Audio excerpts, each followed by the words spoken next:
Good day, my friend. On today's video we will fix a door closing problem. What I mean by that is we open the door and when we want to close it, it never closes properly. So you are right now on the Mercedes W126 channel. I'm Hervé and I will show it to you.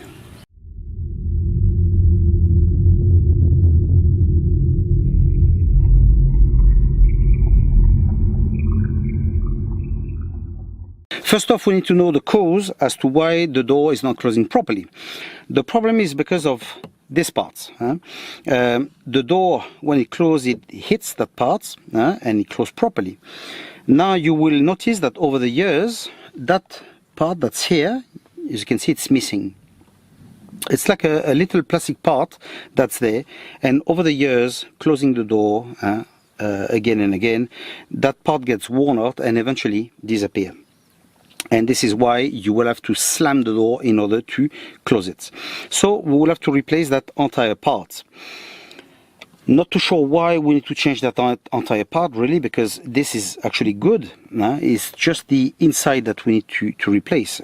So that will be nice if they can make just that part, but they don't do it. So it's the entire part we're going to be changing. So I will show it to you right now, and I will show you how we're going to be replacing it.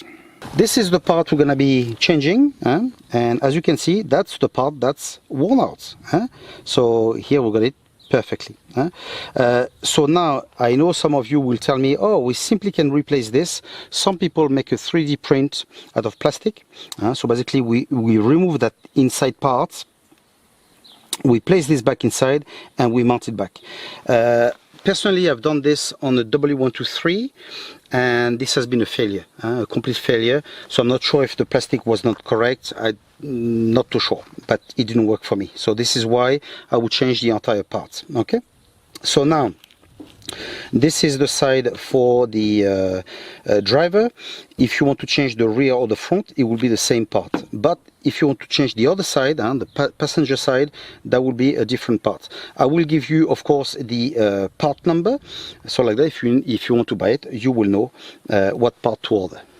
To remove these, we will need an Allen spanner, number 5 mm, in order to remove it.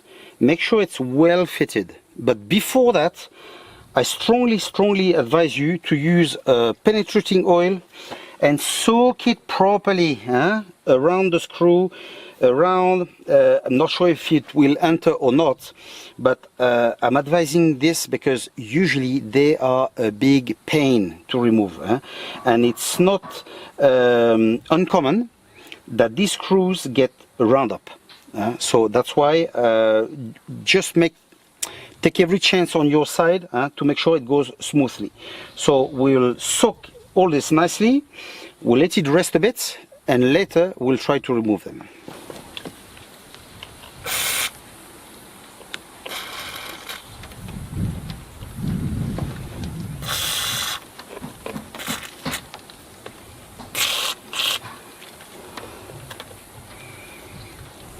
Okay, some time have passed. This has soaked, I hope, okay, because as I said, this is a big pain. Okay, so what I would advise you to do when you put it in, knock it. Why knocking it? Is because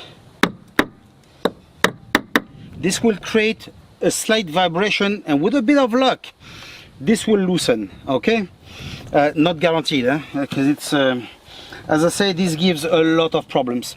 Then what I'm gonna do, I'm gonna use a spanner like this one, and I will use it to make it a bit longer and try to open it. Now be careful, because I don't know why those screws are very slim, let's say, so very little enter inside. So if you see you're forcing too much, leave it, go for another one. Okay, and go like that, and with a bit of luck you take all them out. Okay, if not, if you round the screw, you will have no other choice than to drill and buy a new screw. Okay, and that's a pain. That's really is a pain.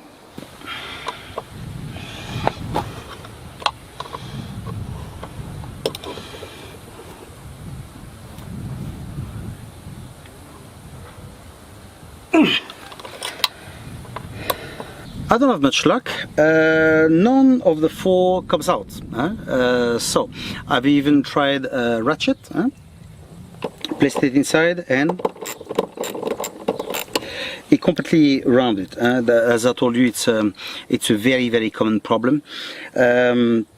Anyone that has a Mercedes and I had to remove this know what it is. It's a huge flaw. I think it's not deep enough for it to really catch the bolt.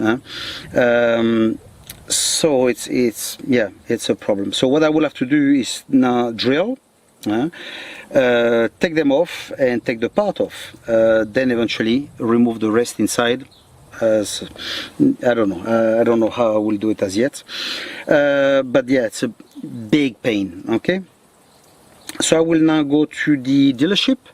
I will buy 4 to change this, and because I need to change the other one for the price of the bolt, doesn't matter, I'll buy 8, and then I'll be able to replace it. Okay, and then once we got it, we'll start drilling and take them off one by one and see how it goes. I do now have the screws, so that's great. As usual, I will place the part number on the video, like that. If you need to buy some, you'll have it. Okay, and now we will do the sad part. We'll drill the car. How would I try to drill this? Well, look, inside the screw it's flat, so if I use a small bit, it will move and it will not be centered. So what I will use a drill like this one, you know, a bit like this one. I will place it at the center, and this will give me the center, hopefully. So I will do this for the 4, and then I will use a smaller bit, and I will use that center, and then with a bit of luck, it will come out.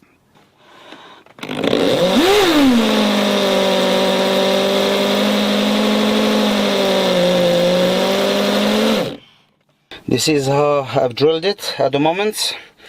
It's a big pain, to be honest. So I'm about half, more or less. I will need to continue. It doesn't matter if that part gets destroyed, because we're gonna change it anyway. What matters to me is that those rings are removed. Once it's done, that should come off, and then I will remove the center part with a bit of luck. But let's see. It's a big flaw on those cars. We're getting closer, but it's a big pain. I will try to place something inside and break that lip that's here, and with a bit of luck, it'll come out. But anyway, I'll continue drilling in case it doesn't work. As I've drilled sufficiently to rip that lip here, I will take a bit. That's the size of the screw, okay? So with a bit of luck, drilling, that should break that lip and should come off. Let's try that. We continue with the destruction. At the top it's okay, at the bottom it still gives me problems. So I'll see if today I can take it off. Finally, I have the old part, and I will show you what's left on the car. This is what we have left. We'll remove that plate, and we'll try to remove the rest of those bolts inside with what we've got, either pliers or anything we have. This is the damage. As we see, it's a complete destruction. That's why I can't understand exactly why this is such a flaw. So we see the new screws. This one is pointy, this one is flat. While in fact the only thing they had to change was this. That's a bit deeper. If it was a bit deeper, we place the Allen key inside and it will have much more force. But I don't know, they don't seem to change that. I don't know why. Okay, so anyway, where you have removed this, don't clean that part of the door, because we will use the dirt to make sure it goes exactly at the same place for better adjustment. Okay, also what I will do on this, on the thread, I will place a little bit of grease. Why?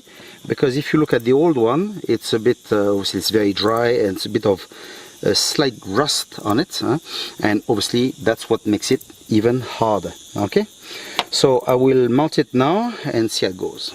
Before to continue, I would like to remind you that if you wish to help the channel, you can do so. On the description of the video, there's a link and you can support whatever you wish. That money helps me buying new parts and make new videos, which in turn help you guys. Okay, so thanks in advance. So now we have placed the grease on the bolts, and we don't tighten it, obviously. We make sure they are all in because we can adjust them. And now slowly we're gonna be tightening it, and at the same time we make sure we align it with the mark that's on this, okay? But we're not gonna tighten in full. We're gonna tighten, but not too much, because first we're gonna try with the door. We're gonna close the door and make sure we're gonna close it gently first, and after that we're gonna close it normally and see how it goes, okay? And eventually adjust it a bit more. Okay, so it's now in place, okay? And we go, as I said, gently. Can you hear the sound? It's knocking. So now when I'm looking a bit better, I can see that the door has dropped a little bit from here. So basically that door needs to lift up a little bit. So what I will do, I will adjust it from the front until I can see that this is correct. And once it's correct, then I will adjust it again eventually here. I've adjusted the door, so I'm happy. It's perfect now. And I've adjusted all the rest too. And now we try if it closes, and it closed perfectly. That's great. That's it, my friend. This is how you change the door striker. I hope you will not have to do it, because it's a nightmare. Really, it's a nightmare. Or if better, if you can bring it to someone that can do it for you, like that will save you a lot of sweat. Okay, so I hope that you have liked the video. Stay tuned and we'll see each other in the next video. Take care.